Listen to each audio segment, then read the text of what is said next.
I stood in the center of my custom-built, $960,000 home.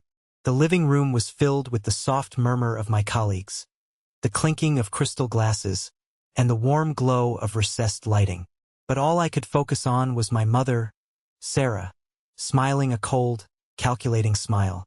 Beside her stood my older brother, Elijah, looking around my house like he was at an open house, mentally measuring the walls for his own furniture.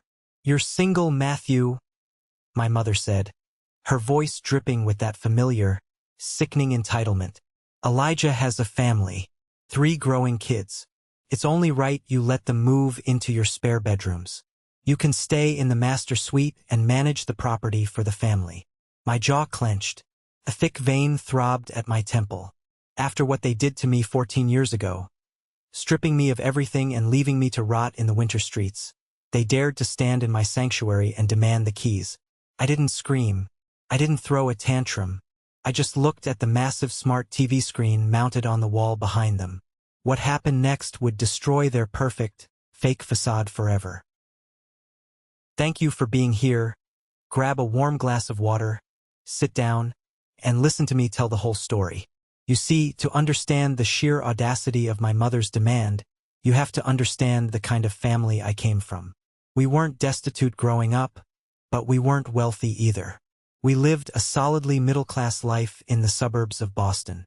My parents had a messy divorce when I was young, largely over finances, leaving my mother with primary custody of Elijah and me.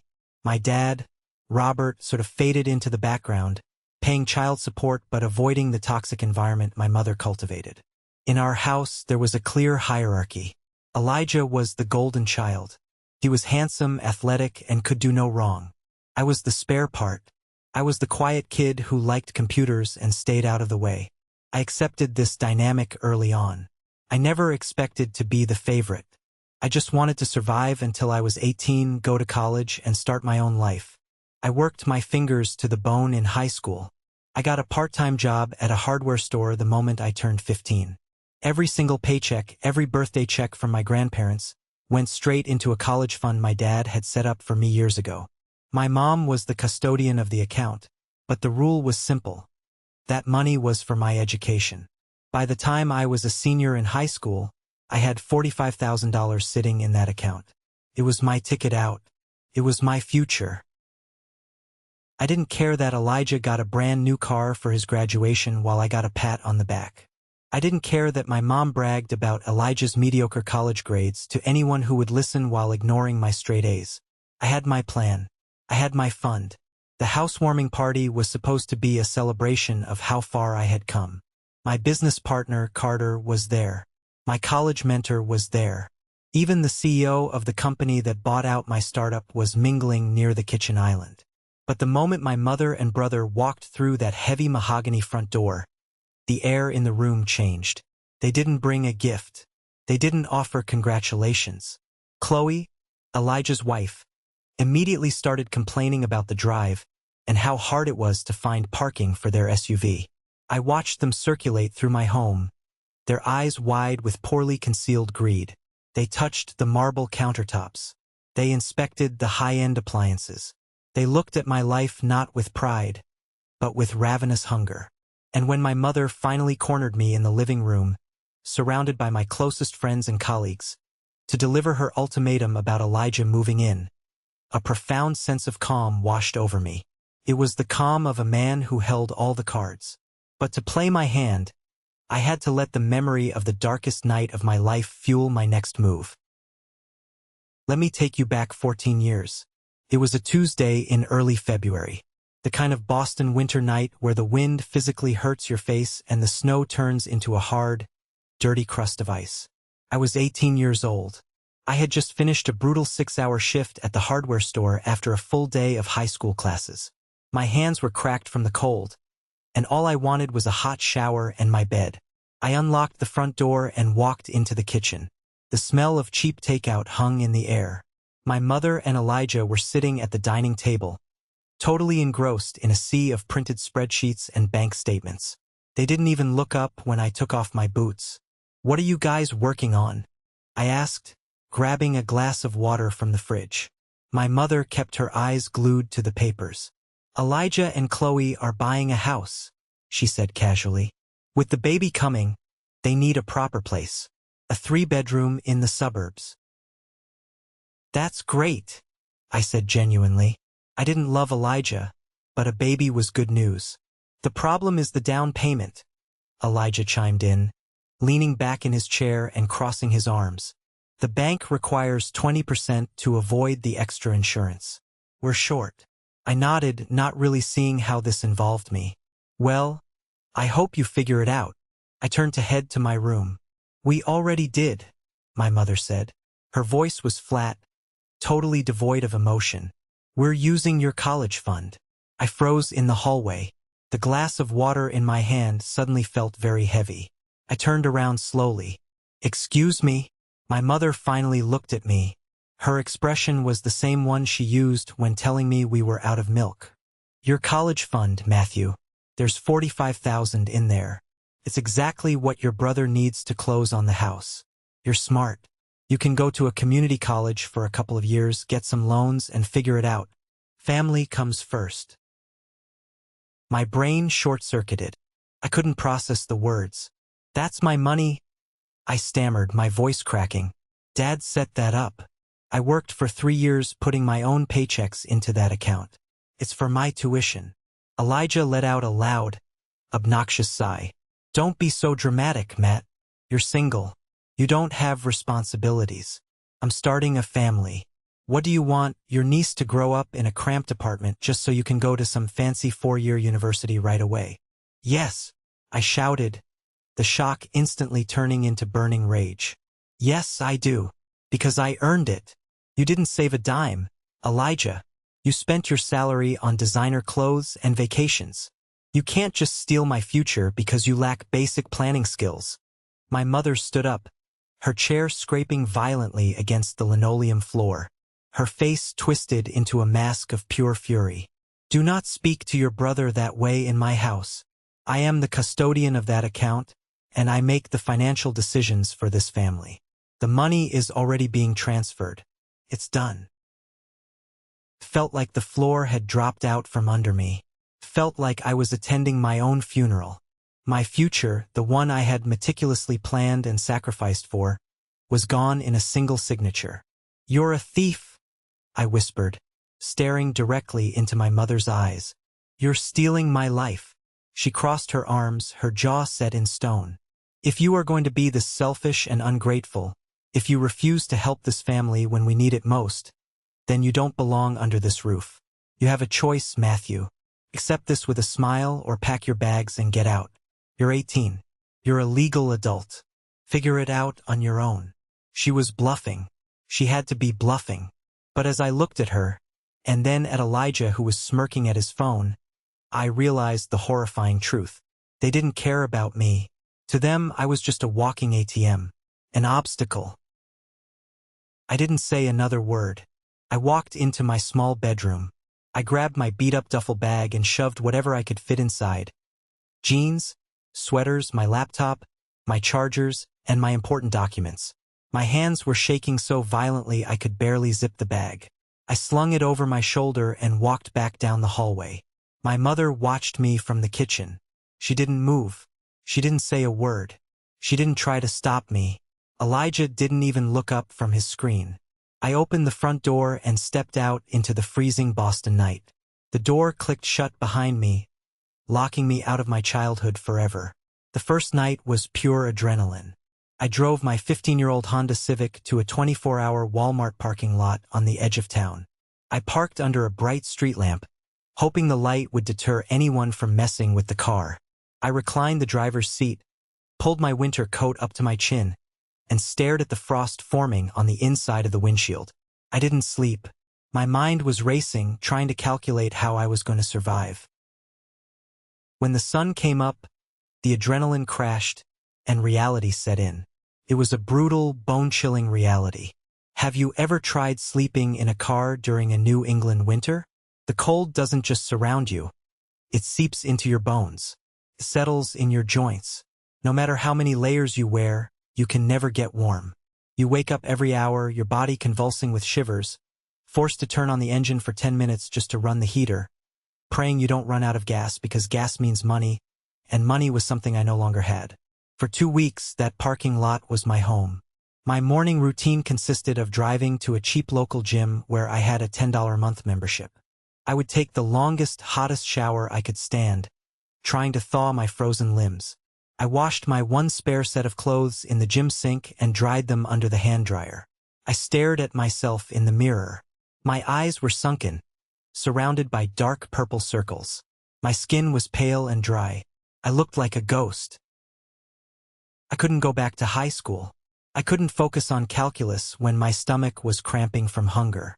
I dropped out of my classes and immediately started looking for full-time work. I landed 2 under-the-table jobs. In the mornings, I scrubbed floors and cleaned toilets at a rundown diner. In the evenings, I mopped the aisles of a discount grocery store. I smelled constantly of cheap bleach and stale fry grease. I lived on discounted bread, peanut butter, and whatever leftover scraps the diner cook took pity on me and threw in a box at the end of my shift. Every penny I made went into a secret bank account I opened at a different branch, terrified my mother would somehow find a way to drain that, too. The physical pain of sleeping in the car was awful, but the mental isolation was worse. I watched people walking out of the grocery store, laughing with their families, carrying bags full of fresh vegetables and warm meals. They would look at me, the kid in the dirty jacket mopping the floor, and look away quickly, uncomfortable with the reality of poverty. I realized then how invisible you become when you fall through the cracks. My phone never rang. Not once. My mother never sent a text asking if I was alive. Elijah never called to see if I was freezing to death. I was completely, utterly abandoned. There were nights when the cold was so unbearable I cried until my tears froze on my cheeks.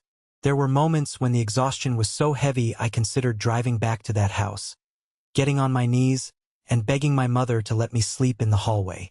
But every time that weakness crept in, I remembered the smirk on Elijah's face. I remembered my mother's cold, dead eyes as she told me she stole my future. I gripped the steering wheel of my freezing car, my knuckles turning white, and made a vow. I would never, ever let anyone step on me again. I would survive this. I would build a life so strong, so untouchable, that they would never be able to reach me. The pain turned into a hard, cold knot in my chest. It was no longer sadness. It was pure, unadulterated drive. I was going to win even if it killed me. The breaking point came in my 3rd week of homelessness. I had managed to get a library card and was spending my afternoons in the university library downtown. It was warm, it was safe, and it had free internet. I was trying to teach myself basic programming from online tutorials. Figuring tech was my only realistic way out of minimum wage hell. One Thursday afternoon, the lack of sleep and the malnutrition finally caught up with me. I was reading a chapter on Python when the words blurred. My head dropped to the desk, and I passed out completely. I woke up to a gentle hand on my shoulder. I flinched, instinctively pulling away, expecting a security guard to kick me out. Instead, I saw a man in his late 50s with kind eyes and a messy tweed jacket. It was Professor Jonathan, a senior computer science lecturer at the university. He had seen me in the library every day for a week. "Son," he said softly, looking at my frayed cuffs and the dark bags under my eyes, "when was the last time you slept in a bed?" I tried to lie. I tried to say I was just studying hard for exams. But the exhaustion stripped away my pride. I broke down. I told him everything. I told him about the college fund, the car, the cold, the hunger. He didn't pity me. He didn't offer empty platitudes. He just packed up my laptop, looked me in the eye and said, "You're coming home with me." Professor Jonathan and his wife lived in a modest house near the campus. They set me up in their guest room. I will never forget the feeling of those clean cotton sheets. I slept for 14 hours straight. When I woke up, there was a hot bowl of chicken soup waiting for me on the kitchen counter. For the first time in almost a month, I felt safe. Jonathan became the father figure I never had. He saw my aptitude for coding and started bringing me university textbooks. He let me sit in the back of his lectures. He told me, Matthew, your family might have stolen your money, but they can't steal your brain. You have a gift. Don't let their toxicity extinguish your fire. With a stable roof over my head, I finally had the mental bandwidth to plan. I got my GED. Jonathan helped me navigate the complex world of financial aid. Since I was independent and estranged from my parents, he believed I could qualify for heavy government grants and student loans to officially enroll in the university. We spent an entire weekend filling out the FAFSA and applying for private student loans to cover housing and tuition. I felt a spark of hope. I was finally taking control of my life. I was going to get my degree. A week later, the letters arrived. I opened the envelope from the private student loan servicer, expecting a contract to sign. Instead, it was a denial letter. Bold red letters stamped across the page. Application denied. Reason: severe delinquent debt and ruined credit history. I stared at the paper, my heart hammering against my ribs. Ruined credit? I was 18. I had never owned a credit card. I had never taken out a loan in my life. I didn't even have a cell phone contract in my name.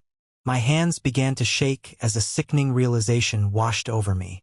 I immediately went online and paid a fee to pull my official credit report. The page loaded. I scrolled down, and my breath caught in my throat. It wasn't just the college fund.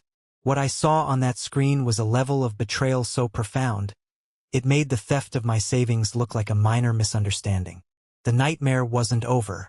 It was just beginning. I sat frozen in Professor Jonathan's guest room, the blue light of the laptop screen illuminating the horror on my face. According to the credit bureau, I had 4 active credit cards and a massive personal loan attached to my Social Security number. The total outstanding balance? $45,000. All of the accounts were severely past due, racking up insane late fees and penalty interest rates. I clicked on the transaction histories. The purchases were recent, starting exactly around the time I was kicked out of the house. Thousands of dollars spent at high-end furniture stores. Massive charges at a luxury appliance center. A huge down payment to a landscaping company. It didn't take a genius to connect the dots. My mother hadn't just drained my college fund for Elijah's down payment. She had stolen my identity to furnish his brand new house. A wave of nausea hit me so hard I had to run to the bathroom and dry heave. It was a fatal stab from flesh and blood. They knew I was out there, sleeping in a freezing car, struggling to buy a loaf of bread, and they were actively destroying whatever future I had left so Elijah could have a leather sectional and a stainless steel refrigerator. I didn't cry. The sadness was completely burned away, replaced by a cold, calculating fury. I printed out every single page of that credit report. I put on my coat and walked 3 miles in the snow straight to the local police precinct. I sat in a sterile interrogation room across from a guy named Detective Hayes. I laid out the paperwork. I gave him my mother's address, Elijah's address, and a sworn statement. Hayes took one look at the documents, looked at my young, exhausted face, and sighed. Identity theft by a parent. Unfortunately, kid, I see this more often than you'd think. We have enough to arrest her by tomorrow morning. It's a felony. Hearing those words out loud, felony arrest, made everything real. If I pressed charges, my mother would go to prison. Elijah would be implicated as an accessory. Their lives would be ruined. A part of me, the angry, wounded kid, wanted to watch the police kick their door down. But then the logic kicked in. If she went to jail, the debt would be tied up in litigation for years. My credit would remain destroyed while the courts figured it out. I wouldn't be able to get student loans, rent an apartment, or even get a decent job with a background check. I looked at Detective Hayes. I want a deal, I said, my voice eerily steady. I won't press criminal charges right now. I will take responsibility for the debt and pay it off myself. Hayes frowned. Son, that's 45 grand. You're 18. You shouldn't do that. I know, I replied, but I need my credit cleared eventually, and I need this over with. I will pay it. But in exchange, I want this entire file, the fraud, the forged signatures, the IP addresses used to open the accounts, documented permanently in police records. and I want an ironclad restraining order against my mother and my brother. They cannot contact me, approach me, or use my name ever again." Hayes saw the sheer determination in my eyes. He nodded slowly. "I can make that happen, but you're taking a massive burden on your shoulders." I walked out of that police station with a mountain of debt that wasn't mine, but I also walked out with a weapon, a permanent legal record of their crimes. I knew, deep in my gut, that the day would come when I would need it.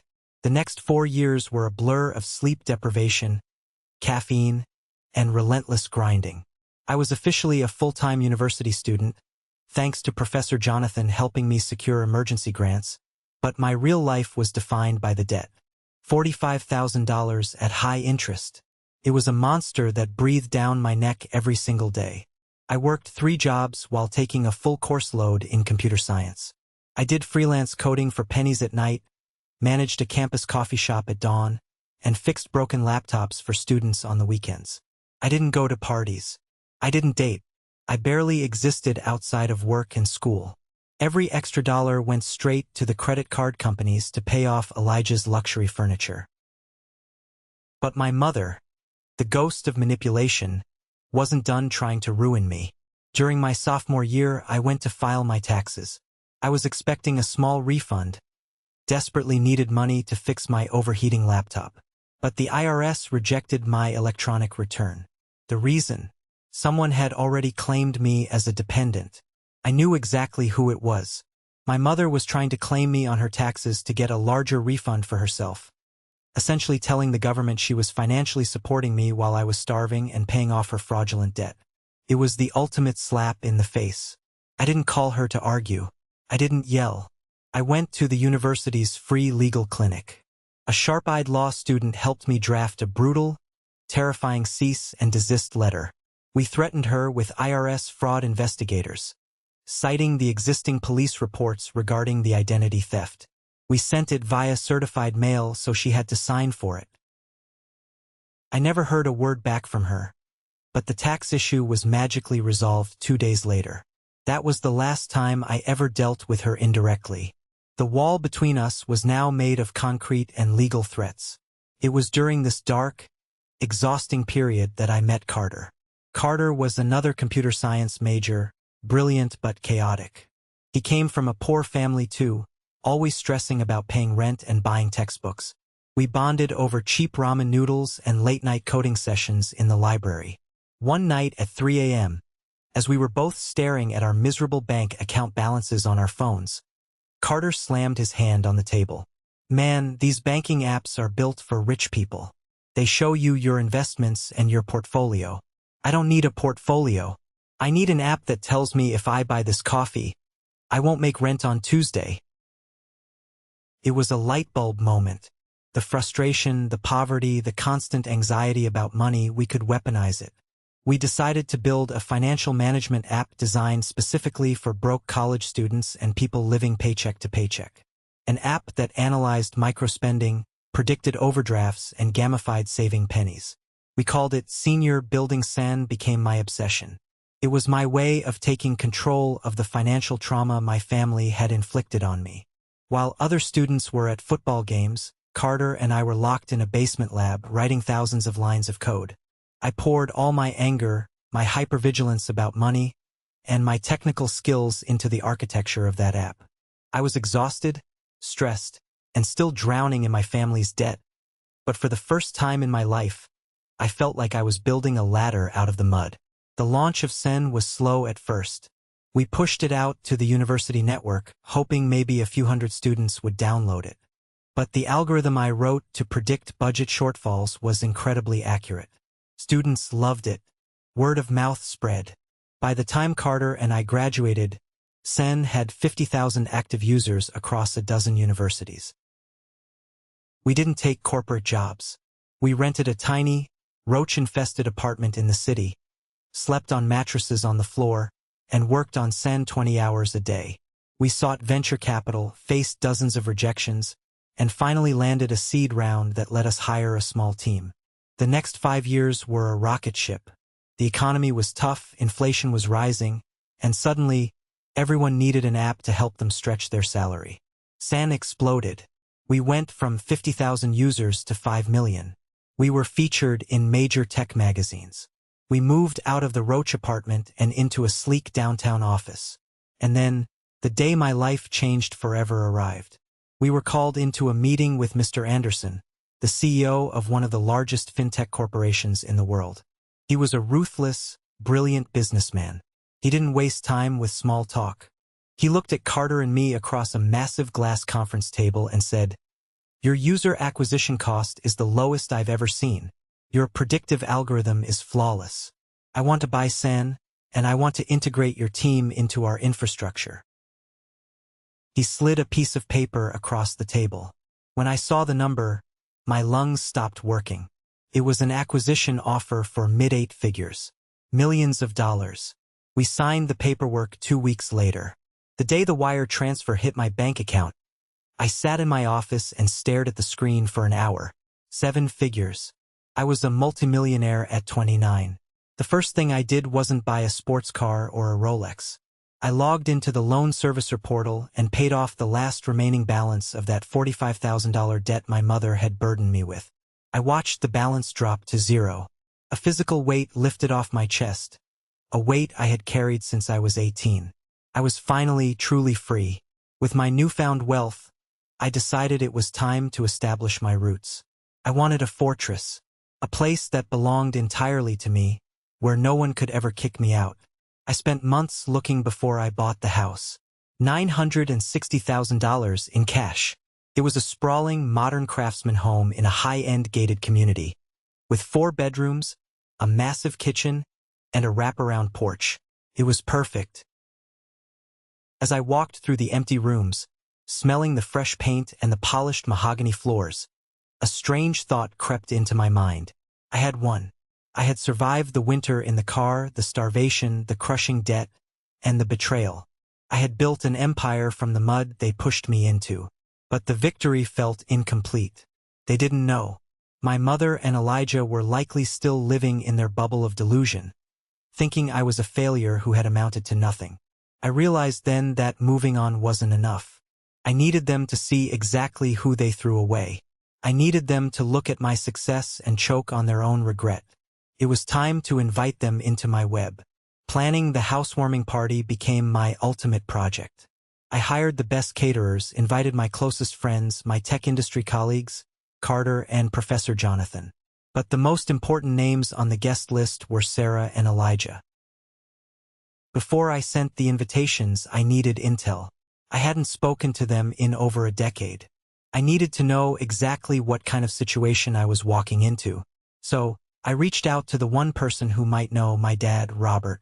We met at a quiet diner outside the city. He looked older, tired, carrying the guilt of a man who knew he abandoned his son when it mattered most. We ordered coffee, and after an hour of awkward apologies and catching up on my success, I asked the question that mattered. "How are Mom and Elijah doing?" My dad let out a long, heavy sigh and stirred his coffee. "Not well, Matthew. Not well at all. But they're hiding it." "Hiding what?" I leaned in. "Elijah is broke," Dad said, lowering his voice. "He lost his corporate job 3 years ago. His salary is gone. Instead of finding real work, he started throwing money at terrible crypto investments and day trading, trying to get rich quick. He wiped out his savings. He's up to his eyeballs in second mortgages on that house they bought. Your mother has been secretly taking out personal loans to help him stay afloat, trying to keep up appearances." I absorbed this information. The golden child had crashed and burned. "Does Chloe know?" I asked. Dad shook his head. "No. Elijah is terrified of her. Chloe comes from a family that cares about status. She thinks Elijah is just consulting and doing well. She thinks the money your mother gave them for the house years ago was a legitimate inheritance from a wealthy uncle. If Chloe knew the truth, that they were bankrupt and surviving on credit, she would file for divorce tomorrow and take the kids." A cold, dark satisfaction bloomed in my chest. They were living a lie, a fragile, desperate lie. "I'm inviting them to my housewarming," I told my dad. "I want you there too." He looked at me, realizing there was a calculated edge to my voice. He nodded. "I'll be there." I went home and meticulously prepared my living room. I hired an AV tech to install a state-of-the-art smart projector that dropped down from the ceiling at the press of a button. I synced it to a secure folder on my phone. Inside that folder were high-resolution scans of the police report from 14 years ago, the forged credit card applications, the restraining order, and the paper trail showing the exact transfer of the stolen funds to Elijah's joint checking account. I printed the invitations on heavy, expensive cardstock and mailed them out. I knew my mother wouldn't be able to resist. The sheer curiosity of seeing where the son she threw away was living would eat her alive. And I knew Elijah and Chloe would come because they couldn't stand the idea of missing out on a free party with wealthy people. The trap was perfectly set. All I had to do was wait for the flies to fly in. And that brings us back to the present. The night of the party. The house was full of life. Jazz music played softly over the built-in speakers. Waiters in crisp white shirts circulated with trays of champagne and appetizers. I was standing near the kitchen island, talking with Mr. Anderson and Carter, when the front door opened. My mother, Elijah, and Chloe walked in. The contrast between them and my guests was jarring. My guests were relaxed, secure in their success. My family walked in with a nervous, aggressive energy. Elijah looked bloated, his expensive suit fitting a little too tight, beads of sweat on his forehead despite the air conditioning. Chloe looked around the grand entryway with eyes that immediately calculated the square footage and the price tag. My mother just looked shocked.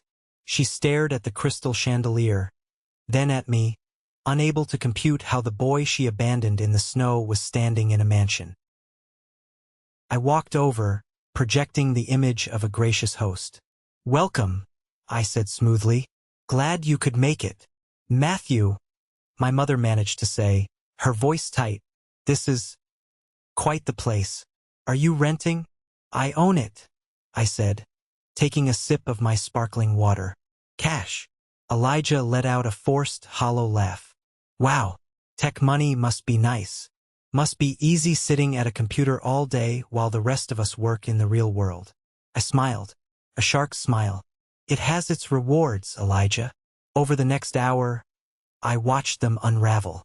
Chloe drank 3 glasses of wine rapidly, loudly complaining to anyone who would listen about her cramped suburban home and how hard it was to raise 3 kids on a consultant's salary.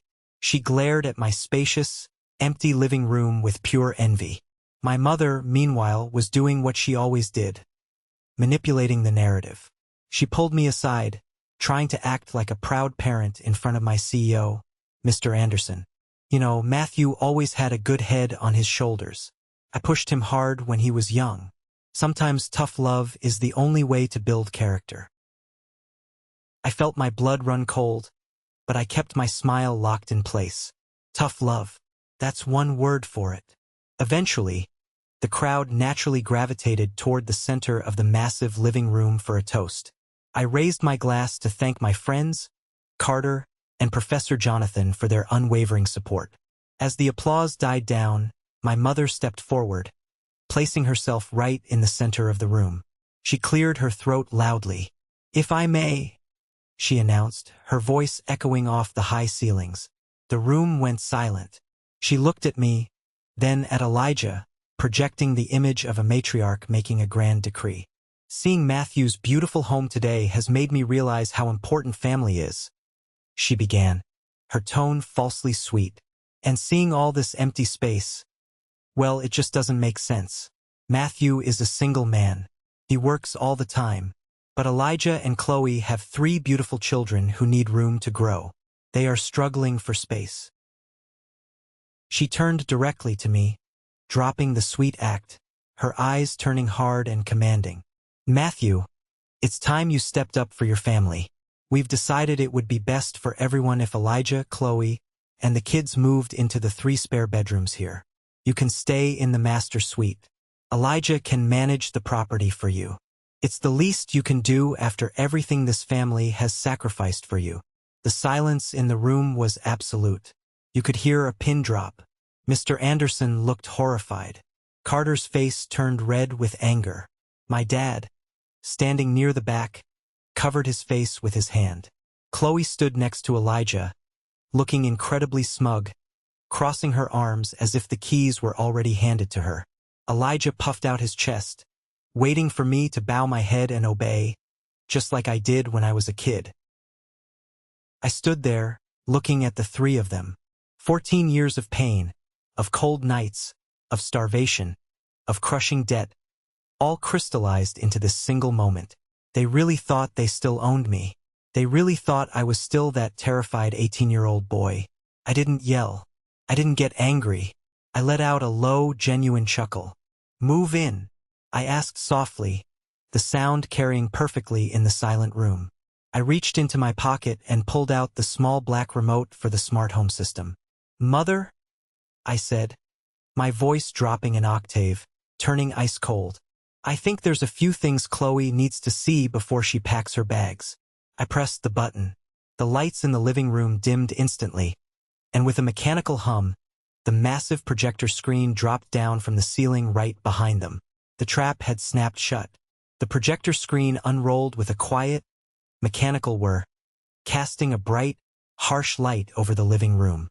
Every single eye in the room darted from my mother's demanding face to the massive display. I had synced my phone to the system.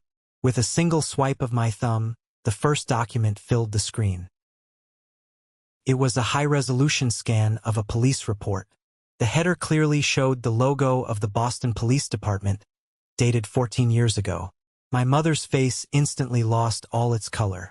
The smug, commanding matriarch vanished, replaced by a pale, trembling woman who suddenly realized she had walked into a minefield. Elijah took a step back, bumping into the edge of the couch, his eyes wide with panic. "What is this?" Chloe asked, her voice sharp, squinting at the screen. She didn't understand yet. She was still operating under the delusion that she was married to a successful consultant who came from a respectable family. "This," I said, my voice echoing in the silent room, "is a felony police report, filed by me 14 years ago, right after I was kicked out of my childhood home in the middle of a Boston winter." I swiped my thumb again. The screen shifted to a series of credit card applications and a personal loan contract. I used the laser pointer function on my phone to highlight the signature line. "Take a close look at that signature, Chloe," I instructed. "Notice how my middle initial is spelled wrong? That's because I didn't sign it. My mother did. She used my social security number to take out $45,000 in fraudulent debt." Gasps rippled through my guests. Carter clenched his fists, taking a step toward Elijah. Mr. Anderson, my CEO, set his champagne glass down on the counter with a loud clink, his expression turning to stone. "You're lying!" my mother shrieked, finding her voice. Her pitch was hysterical, completely dropping her refined act. "This is a fabrication. You forged this to humiliate us." "I don't need to forge anything, Sarah," I replied coldly, using her first name.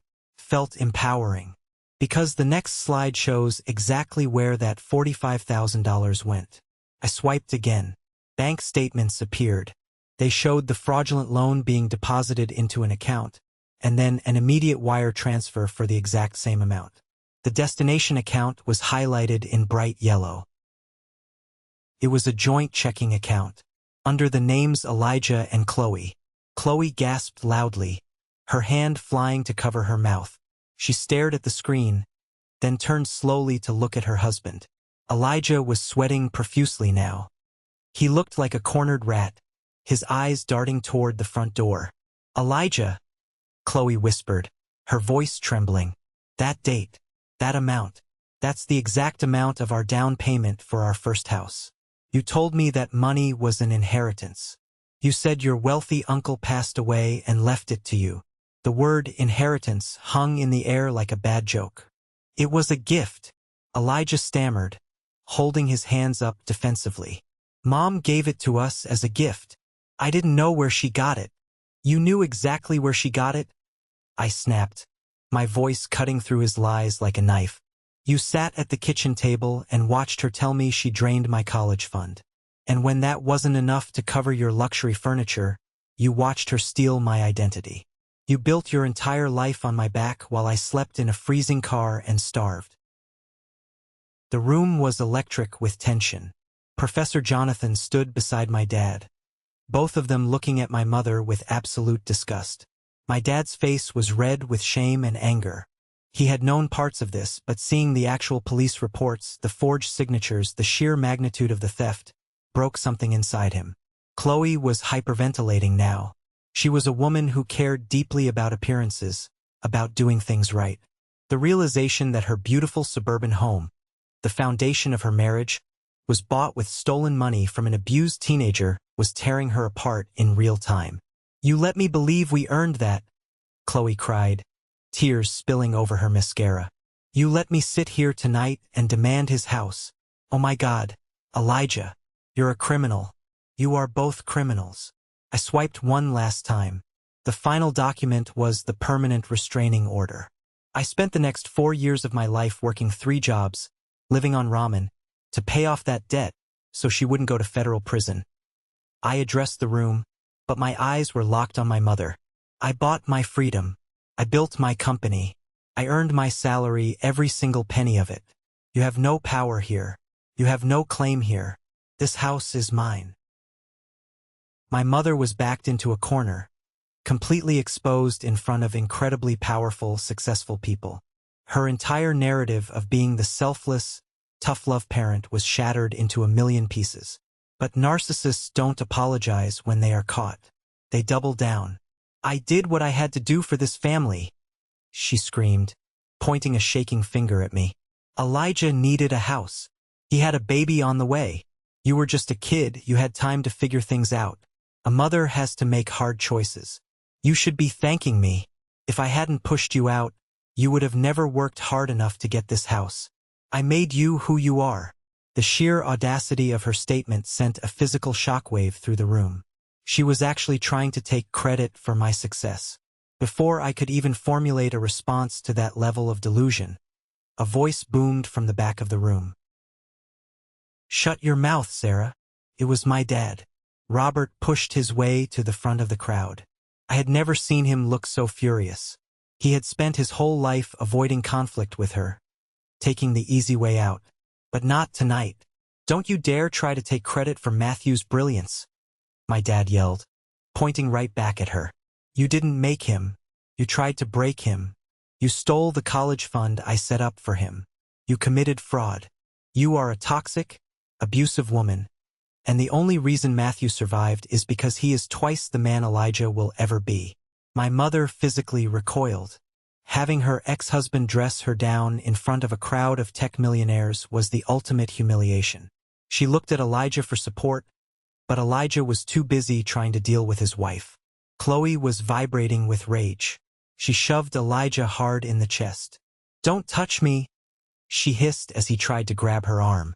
"Do you have any idea what you've done? You made me look like an absolute fool. You brought me into this man's home to try and steal from him again." "Chloe, honey, please, we can talk about this at home," Elijah begged, his voice cracking. He looked pathetic. The golden child was tarnished beyond repair.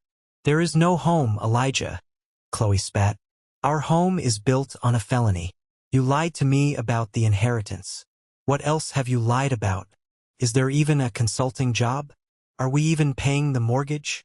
Elijah flinched, and that tiny micro-expression was all Chloe needed to see. Her eyes widened in pure horror as she realized her entire financial stability was a mirage. "I want a divorce," Chloe said. The word dropped like an anvil. "I am calling a lawyer first thing tomorrow morning. I am taking the kids, and I am leaving." "You can't do that," my mother intervened, grabbing Chloe's shoulder. "We are family. We stick together." Chloe ripped her shoulder away from my mother's grasp. "Do not touch me. You are a monster. You stole from your own child. If you can do that to him, God knows what you would do to my children." She turned to me. Her face was flushed, tears streaming down her cheeks. "Matthew, I am so sorry. I didn't know. I swear to you I didn't know. If I had known, I would have never." "I know, Chloe," I said gently. My anger wasn't directed at her. She was collateral damage in my mother's sick game. Take your kids. Go home. Protect them. She nodded frantically, grabbed her purse from the entryway table, and stormed out the front door. We could hear the loud beep of her unlocking her SUV, followed by the screeching of tires as she sped out of the driveway, leaving her husband stranded. Elijah stood frozen, watching the door close. He had just lost his wife, his kids, and his facade of success in the span of 10 minutes. He turned to me, his face twisted in a mixture of hatred and despair. "Are you happy now?" he yelled, tears of self-pity welling up. "You ruined my life. You destroyed my family over some old money." Carter, who had been boiling with rage this entire time, finally stepped in. He walked right up to Elijah, chest to chest. Carter is a big guy, and he looked ready to tear my brother apart. "He didn't ruin your life," Carter growled, his voice dangerously low. "You ruined it the second you decided to be a parasite. Now, you and your mother are going to turn around and walk out that door before I throw you through the front window." Professor Jonathan walked over to join Carter, forming a human barricade between my toxic family and the rest of my guests. Mr. Anderson pulled out his phone, casually mentioning he had the security gate guards on speed dial if there was a problem. My mother looked around the room. She was looking for a single sympathetic face, a single person who would buy into her victim routine. But she found nothing except cold, hard disgust. She realized, finally, that her power was completely gone. She couldn't manipulate these people. She couldn't intimidate me. She straightened her cheap jacket, lifted her chin in a pathetic attempt to maintain her dignity, and glared at me. "You are a bitter, ungrateful child," she hissed. "You are dead to me." "The feeling is completely mutual," I replied, my voice calm. "Don't ever contact me again. If you show up here, I will have you arrested for trespassing. And if you try to pull any financial stunts, I still have every piece of evidence from 14 years ago.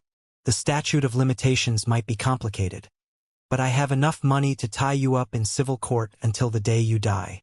She didn't say another word. She grabbed Elijah by the arm and practically dragged him out the front door. They walked out into the warm summer night, two miserable, broken people who had finally faced the consequences of their actions. The heavy mahogany door clicked shut behind them. The silence in the living room was deafening.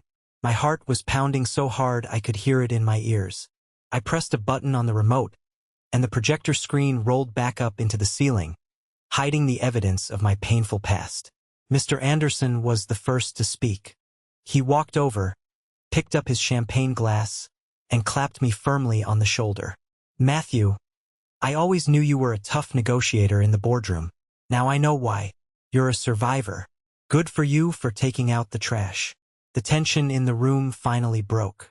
Carter gave me a massive bear hug, nearly lifting me off the floor. Professor Jonathan just smiled, a sad but proud smile, and squeezed my arm.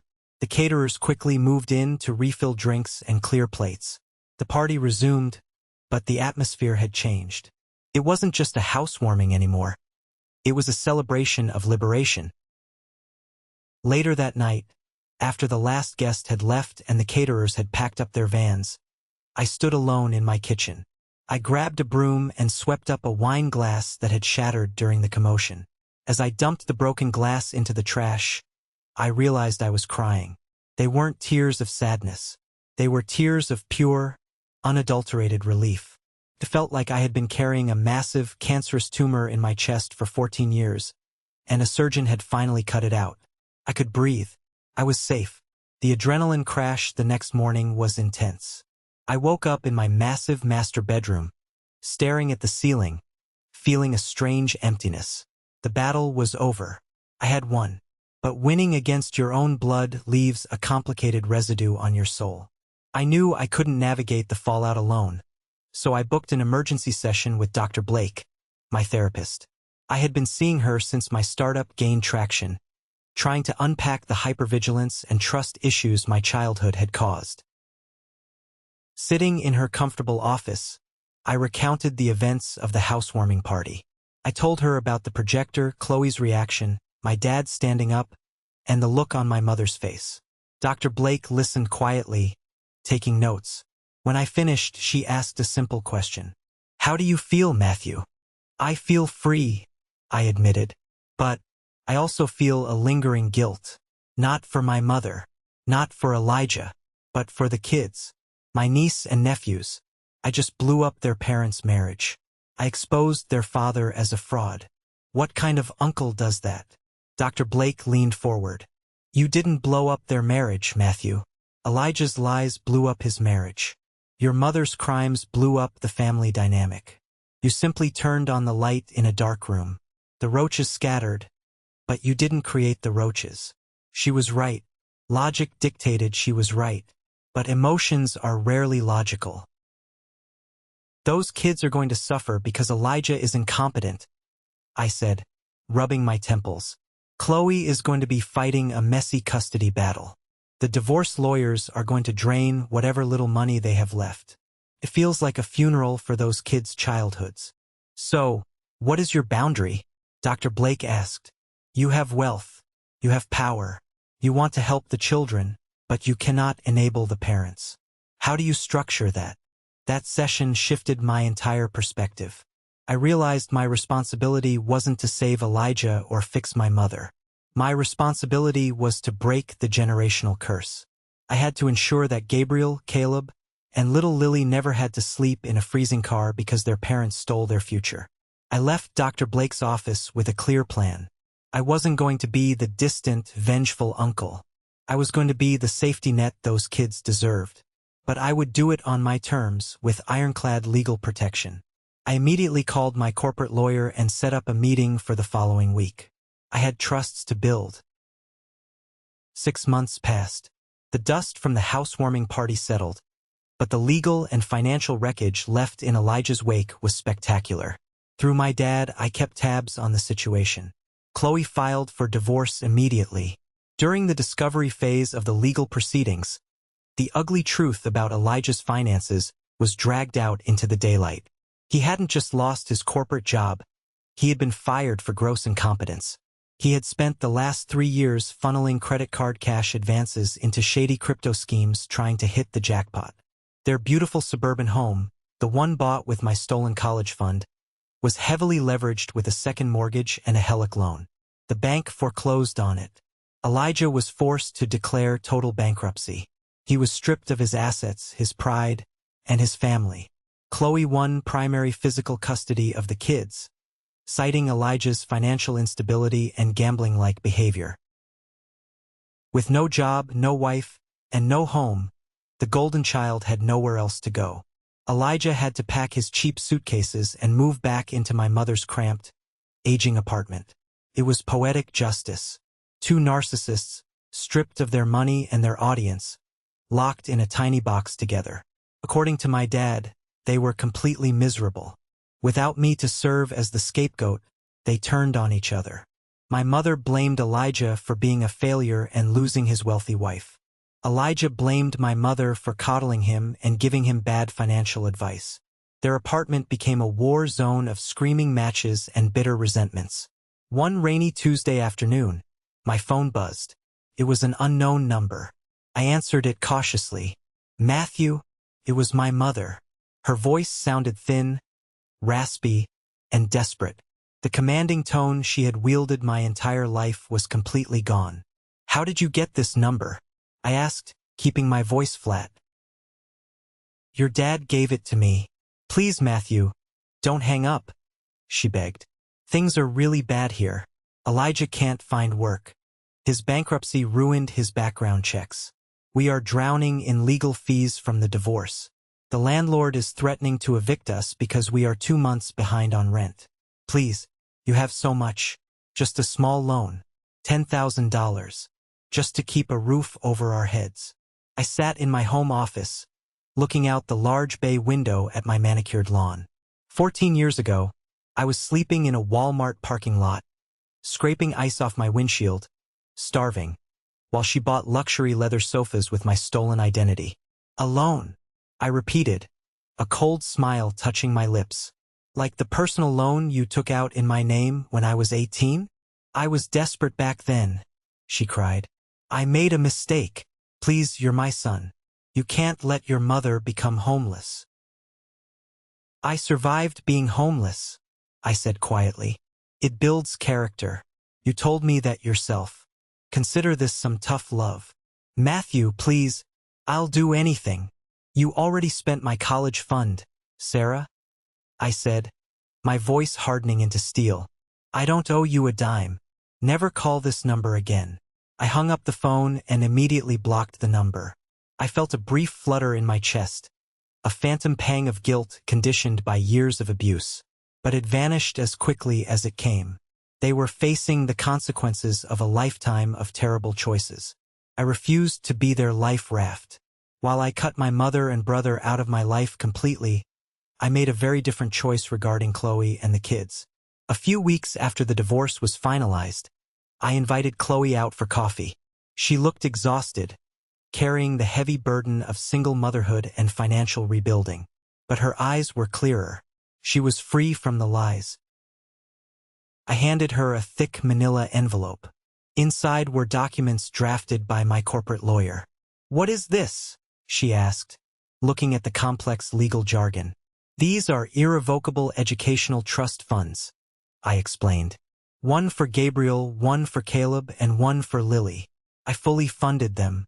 There is enough money in each account to pay for 4 years of tuition, room, and board at any university in the country.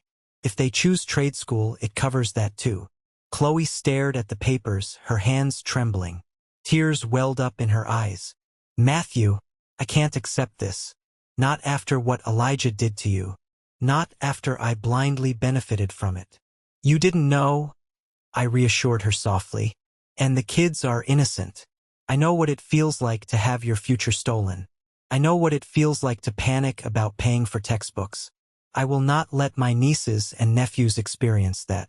But there are strict conditions. I pointed to a specific clause highlighted in the document. The money is locked. It can only be disbursed directly to an accredited educational institution. Neither you, nor Elijah, nor my mother can ever access the principal or the interest. It is bulletproof. The cycle of financial abuse stops with my generation. Chloe broke down sobbing right there in the coffee shop. She reached across the table and grabbed my hand, squeezing it tightly. It was the start of a healing process for both of us. Over the next few years, I built a genuine, healthy relationship with my niece and nephews. I became the fun, supportive uncle. Because Chloe had primary custody, I didn't have to worry about running into Elijah. I attended their school plays. I took them to baseball games. My oldest nephew, Gabriel, reminded me so much of myself. He was quiet, analytical, and fascinated by how things worked. When he turned 13, he asked me how I built Sin. I bought him a high-end laptop and started coming over on Sunday afternoons to teach him basic Python.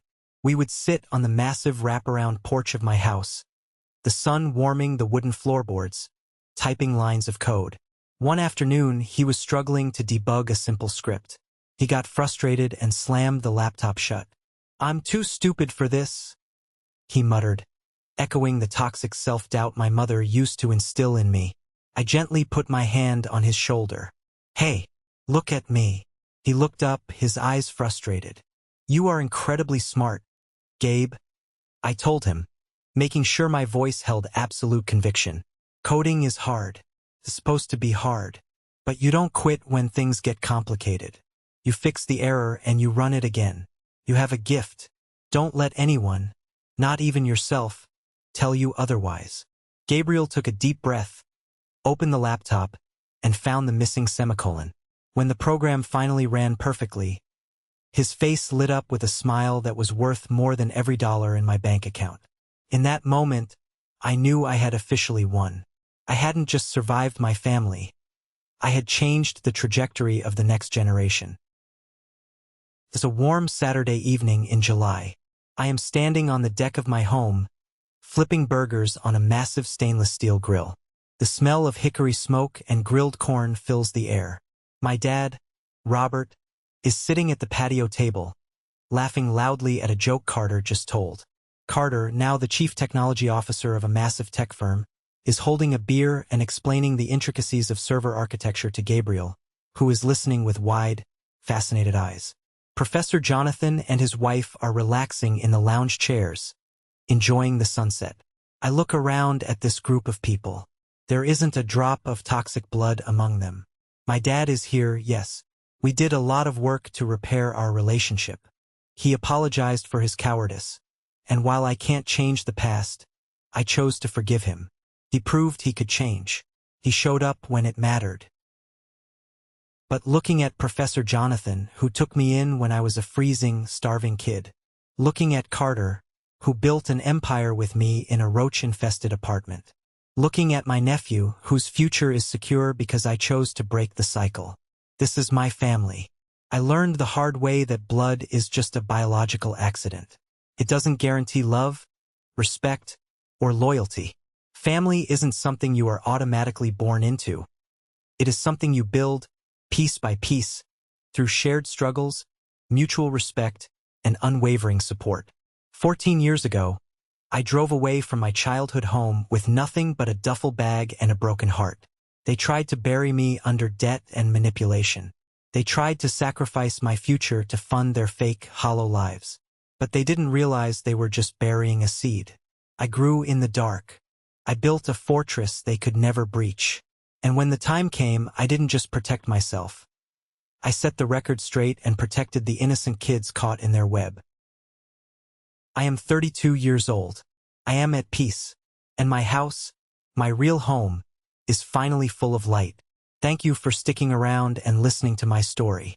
I know it was a long journey, full of dark moments, but I hope this resonated with you in some way. We all have people in our lives who try to take more than they give, and standing up to them is never easy. Have you ever found yourself in a similar situation? Have you ever had to draw a hard line with a toxic family member to protect your own peace? I really want to read your stories, so please drop them in the comments below. And before you go, I have a special request. If you made it all the way to the end of this video, you are part of a very special group. I want you to comment the letter W down below. W stands for winner. It's a secret code for the 1% Club. The incredible group of people who stick around, listen to the full truth, and understand what it takes to survive and win in life.